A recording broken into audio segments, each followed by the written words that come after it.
म्हणजे वार्षिक उत्पन्न 2.5 लाख रुपये ज्या महिलांचं किंवा त्याच्यापेक्षा कमी असेल त्यांना याचा लाभ मिळणार आहे त्यांनी सांगितलेलं होतं.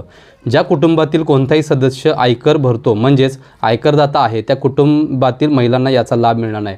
म्हणजेच तुमचं जर इन्कम जास्त असेल तर आणि त्याचं जर तुमच्या कुटुंबातील जर महिला वगैरे आयकर टॅक्स भरत असेल म्हणजे टॅक्स भरत असेल तर तुम्हाला या योजनेचा लाभ घेता येणार नाही म्हणून त्यांनी सांगितलेलं आहे.